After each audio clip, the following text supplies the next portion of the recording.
नमस्कार दोस्तों, एक बार फिर मैं आपके सामने एक नई नोटिफिकेशन लेकर के आया हूँ, जो कि अप्रेंटिस एक्ट के तहत अप्रेंटिस प्रशिक्षण हेतु अभ्यर्थियों के लिए आवेदन पत्र सेंट्रल कोलफील्ड लिमिटेड द्वारा निकाली गई है। यहाँ देखते हैं दोस्तों, central coalfield limited Ranchi Jharkhand के विभिन्न क्षेत्रों में स्नातक, डिप्लोमा, ITI 10वीं एवं 12वीं उत्तीर्ण निम्न संवर्ग के 1180 अप्रेंटिस के अप्रेंटिसशिप प्रशिक्षण हेतु अभ्यर्थी विभिन्न इकाइयों में निम्न परीक्षण अवधि के प्रशिक्षण हेतु अप्रेंटिसशिप पोर्टल NAPS या NATS के माध्यम से आवेदन पत्र आमंत्रित किए जाते हैं।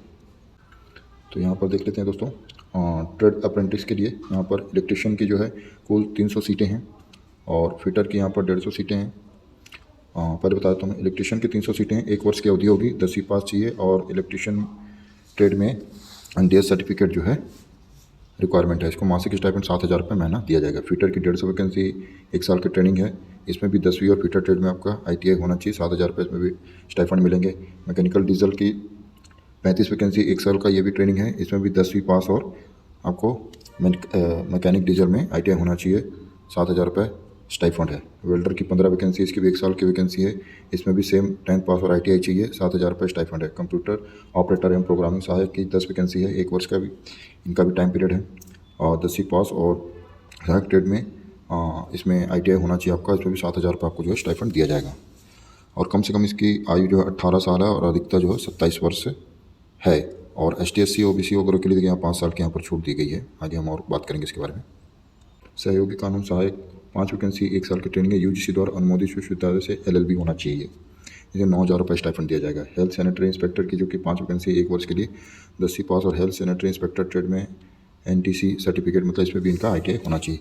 प्लम्बर की बात करें तो 5 वैकेंसी है उनकी, 1 साल की ट्रेनिंग है, 10वीं पास और ITI होना चाहिए, इसमें 7,000 रुपये स्टाइपेंड दिया जाएगा उनको। असिस्टेंट माइन सर्वेयर की बात करें तो यहाँ पर जो है 5 वैकेंसी है, 1 साल की ट्रेनिंग है, इसमें भी 10वीं पास और अप्रेंटिस का ITI होना चाहिए, 7,000 रुपये स्टाइपेंड में दिया जाएगा।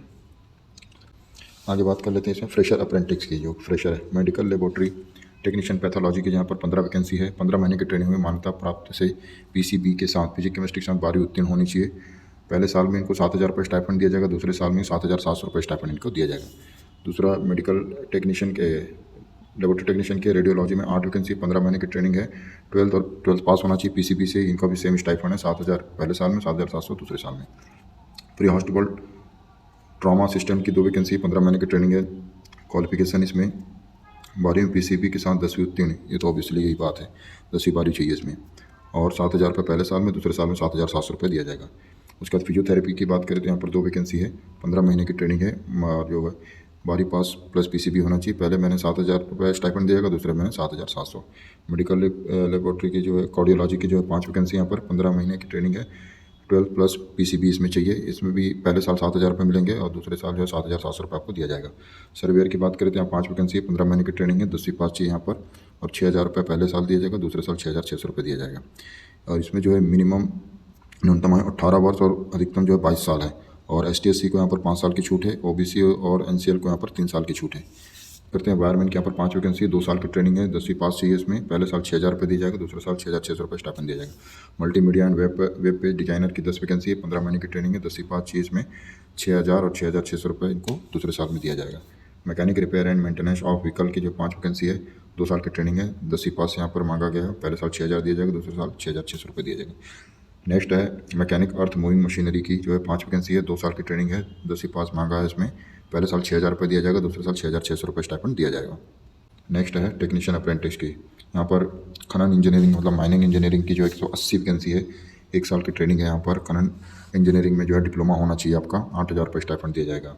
खनन इंजीनियर गैर खनन 200 वैकेंसी, इसमें 1 साल की ट्रेनिंग है, इसमें विद्युत यांत्रिक और सिविक कंप्यूटर विज्ञान, कंप्यूटर साइंस, इलेक्ट्रॉनिक और संचार, इलेक्ट्रिकल एंड इलेक्ट्रॉनिक्स इंजीनियरिंग में डिप्लोमा चाहिए, 8,000 रुपये इनमें भी दिया जाएगा। अभ्यर्थी वर्ष 2021 के बाद डिप्लोमा या ग्रेजुएट हो, मतलब 2021 के बाद वाले जो डिप्लोमा और ग्रेजुएट हैं वही इसमें अप्लाई कर सकते हैं। नेक्स्ट है फिर से खनन इंजीनियर की जो 30 वैकेंसी, 1 साल की ट्रेनिंग है, खनन इंजीनियरिंग में ग्रेजुएट होना चाहिए इसमें। गैर खनन इंजीनियर की फिर से यहाँ पर 100 वैकेंसी, 1 साल की ट्रेनिंग है, सेम क्वालिफिकेशन है जो मैंने आपको बताया। ग्रेजुएट अप्रेंटिस की जो है गैर खनन और गैर इंजीनियरिंग BCom के लिए 30 वैकेंसी, 1 साल की ट्रेनिंग, BCom में ग्रेजुएट होना चाहिए। गैर खनन गैर इंजीनियरिंग BBA और BCA होना चाहिए। 20 वैकेंसी 1 साल की ट्रेनिंग होगी इसमें। BBA और BCA में ग्रेजुएट होना चाहिए। गैर खनन और इंजीनियरिंग मेडिकल में नर्सिंग 28 वैकेंसी 1 साल की ट्रेनिंग BSc नर्सिंग में ग्रेजुएट होना चाहिए। सबके लिए स्टाइपेंड 9,000 रुपये दिया जाएगा और जिन्होंने 2021 के बाद से जो ये डिप्लोमा ग्रेजुएट किया वही इसमें अप्लाई कर सकते हैं। आवेदन की अंतिम तिथि दोस्तों यहाँ पर दिया हुआ है 24 अक्टूबर 2025 को। फंड में क्या कह रहा है, चयनित अभ्यर्थियों को नियमानुसार निर्धारित दर से स्टाइपेंड का भुगतान किया जाएगा। स्टाइपेंड की दर भारत सरकार के गैजेटेड नोटिफिकेशन 686 दिनांक 25/9/2019 के आधार पर निर्धारित की गई है। मतलब स्टाइपेंड के लिए आप इनसे आर्गूमेंट नहीं कर सकते, जो गवर्नमेंट ने निर्धारित किया गया है उसी हिसाब से आपको स्टाइपेंड दिया जा रहा है। स्टाइपेंड NAPS पोर्टल के अनुबंध में पत्र में उल्लेखित किया जाएगा। NATS पोर्टल के माध्यम से प्रशिक्षण लेने वाले प्रशिक्षकों के मामले में DBT के रूप में कुल स्टाइपेंड का 50% भुगतान किया जाएगा। योग्यता आपको बताई दिया है हमने, दोबारा बताते हैं। जिन अभ्यर्थियों की उम्र 1/8/2025 तक अनारक्षित के 18 वर्ष से कम तथा 27 वर्ष से अधिक एवं अनारक्षित वर्ग के 18 वर्ष से कम तथा 32 वर्ष से अधिक होगी तो उन आवेदनों पर विचार नहीं किया जाएगा। मतलब जनरल वालों के लिए मिनिमम 18 साल चाहिए और मैक्सिमम 27 साल। उसी तरह जो आरक्षित वर्ग हैं उनके लिए मिनिमम 18 साल चाहिए और मैक्सिमम 32 साल तक के लोग इसमें अप्लाई कर सकते हैं। OBC के लिए यहाँ पर 3 साल की छूट है। ST/SC के लिए यहाँ पर 5 साल की छूट है।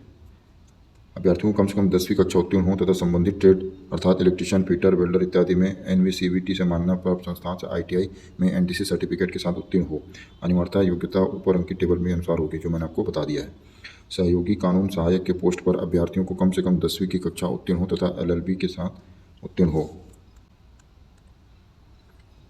फ्रेशर अप्रेंटिस, जिन अभ्यर्थियों की उम्र दिनांक 1/8/2025 तक अनारक्षित वर्ग में 18 साल से कम तथा 22 वर्ष से अधिक एवं अनारक्षित वर्ग में 18 वर्ष से कम तथा 27 वर्ष से अधिक होगी तो उन पर विचार नहीं किया जाएगा। वही कह रहा है, जो मिनिमम 18 साल और मैक्सिमम 22 साल जनरल वालों के लिए और जो कैटेगरी है उनके लिए मिनिमम 18 साल और मैक्सिमम 27 साल तक वो अप्लाई कर सकते हैं। OBC के लिए 3 साल की छूट है। ST/SC के लिए यहाँ पर जो है 5 साल की छूट है। 10वीं पास होना चाहिए। टेक्नीशियन कम और ग्रेजुएट इंजीनियरिंग शाखा में टेक्नीशियन और स्नातक अप्रेंटिस के लिए जिन अभ्यर्थियों ने वर्ष 2021 के बाद डिप्लोमा और ग्रेजुएट उत्तीर्ण किया हो केवल उन्हीं के ही आवेदन पर विचार किया जाएगा। मैंने आपको बताया था 2021 के बाद से ग्रेजुएट या डिप्लोमा वालों को ही जो है इसमें अप्लाई कर सकते हैं। आवेदन की प्रक्रिया, इच्छुक NAPS अभ्यर्थी आवेदन करने हेतु NAPS पोर्टल, इस पोर्टल www.apprenticeshipindia.gov.in/ तथा नेट्स पोर्टल net.education.gov.in/ के माध्यम से अपना आवेदन प्रस्तुत कर सकते हैं। वेबसाइट पर रजिस्टर टैब पर क्लिक करें, करके अप्रेंटिस पंजीकरण करें। ऑनलाइन पंजीकरण के बाद आवेदक को उसके मेल ID पर एक स्वचालित मेल से पंजीकरण संख्या प्राप्त होगी। NPS के लिए ऑनलाइन पंजीकरण के बाद अप्रेंटिस अपॉर्चुनिटी टैब सेक्शन में जाकर अपनी संबंधित ट्रेड में प्रशिक्षण हेतु अप्रेंटिसशिप पोर्टल पर दिनांक 24/10/2025 से पहले सेंट्रल कोलफील्ड लिमिटेड ये नंबर है, उपरोक्त एस्टेब्लिशमेंट को सेलेक्ट करें तथा उपयुक्त ट्रेड में अप्लाई करें। मतलब उस वेबसाइट में जाना है और इसमें ये ढूंढना आपको सेंट्रल कोलफील्ड लिमिटेड और उसमें जाकर के सेलेक्ट कर लेना है। नेट्स के लिए ऑनलाइन पंजीकरण के बाद सेंट्रल कोलफील्ड एस्टेब्लिशमेंट सेलेक्ट करके अप्लाई करें। दिनांक 4/10/2025 को अप्रेंटिस NPS पोर्टल apprenticeship.gov.in पर अप्रेंटिसशिप प्रशिक्षण के लिए अभ्यर्थियों के लिए आवेदन करने हेतु CCL द्वारा विभिन्न ट्रेड के लिए रिक्तियों को अपलोड किया जाएगा। 4 तारीख से कर दिया गया दोस्तों। ये अभ्यर्थियों द्वारा NPS पोर्टल apprenticeshipindia.gov.in पर किए गए आवेदन को जो कि 24/10 से पहले के हो उन पर ही विचार किया जाएगा। मतलब 24 तारीख के बाद आप करेंगे तो उस पर कोई आपको विचार नहीं किया जाएगा। NPS पोर्टल के CCL में आवेदन भरते समय यदि आपको कोई समस्या आती है तो कृपया मेल करें apprenticehrd.ccl@gmail.com में संपर्क कर सकते हैं। आपको कोई भी फॉर्म भरने में या कोई भी किसी प्रकार की कोई चीज़ समझ नहीं आ रही, दिक्कत हो रही है, आप इसमें मेल करके आप उसमें पूछ सकते हैं। कृपया आवेदन करने से पहले NAPS पोर्टल में अपनी KYC पूरा कर लें। KYC आपको पूरा करना है दोस्तों। यदि आपने CCL के विभिन्न ट्रेड की रिक्तियों के लिए विज्ञापन से पहले ही आवेदन कर दिया है तो यह आवेदन पर विचार नहीं किया जाएगा। मतलब आपने पहले ही टाइम शुरू होने से पहले ही जो है लॉगिन पेज खुलने से पहले ही आपने कर दिया तो उस पर विचार नहीं किया जाएगा। कृपया अंतिम रूप से जमा करने से पहले आवेदनों की जाँच कर लें। चयन की प्रक्रिया क्या होगी? चयन की प्रक्रिया सिर्फ उन्हीं अभ्यर्थियों पर आवेदन पर विचार किया जाएगा जिन्होंने 24/10/2025 तक NAPS पोर्टल तथा नेट्स के पोर्टल पर CCL सेंट्रल कोल लिमिटेड के लिए आवेदन किया हो तथा जिन्होंने पूर्व में किसी संस्था में अप्रेंटिस प्रशिक्षण प्राप्त नहीं किया हो या नहीं कर रहे हैं। जिन्होंने पहले ही अप्रेंटिसशिप कर रखा है वो इसमें एलिजिबल नहीं है। NAPS से संबंधित प्रशिक्षण हेतु अभ्यर्थियों का चयन अनिवार्य योग्यता आधारित प्राप्तांकों के आधार पर किया जाएगा। NATS के अंतर्गत चयन के सभी नियम शर्तों एवं संबंध से BOPT कोलकाता का निर्णय अंतिम होगा। जो आवेदक झारखंड के अवस्थित संस्थानों में उत्तीर्ण हैं उन्हें प्राथमिकता दी जाएगी। जो झारखंड वाले उनको प्रायोरिटी दी जाएगी।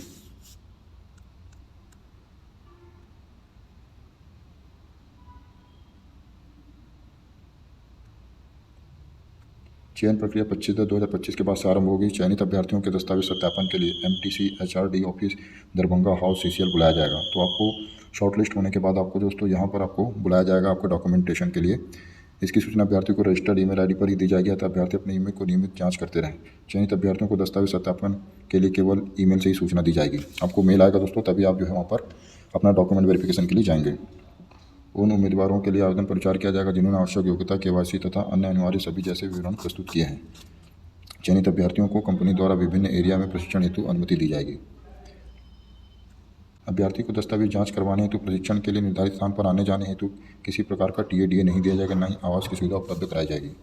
अप्रेंटिस ट्रेनी को किसी भी हाल में सेंट्रल कोलफील्ड लिमिटेड के किसी भी प्रतिष्ठानों में नियमित रूप से कर्मचारी के रूप में अवशोषित स्वीकार नहीं किया जाएगा। ये अंडरस्टूड है दोस्तों। आप जब तक अप्रेंटिस कर रहे हैं तो आप वो अप्रेंटिस एज ए ट्रेनिंग है, ना कि आप एम्प्लॉय है। आप उसमें जो है क्लेम नहीं कर सकते कि आप हमें नौकरी दीजिए या हम यहाँ के एम्प्लॉय हैं। प्रशिक्षुता अधिनियम के अनुसार प्रशिक्षण अवधि के दौरान प्रशिक्षु हड़ताल पर नहीं जाएंगे। उम्मीद करता हूँ दोस्तों आपको वीडियो पसंद आएगा। वीडियो पसंद आए तो इसको लाइक करें और अपने दोस्तों के साथ शेयर करें, चैनल को सब्सक्राइब कर लें। और जो भी आपके रिलेशन में या कोई दोस्त हैं जो एलिजिबल हैं उनको ज़रूर बताएं ताकि इसका फ़ायदा उठा सके। 1180 पोस्ट हैं, बहुत ज़्यादा पोस्ट है दोस्तों। मिलते हैं नेक्स्ट वीडियो में। जय हिंद।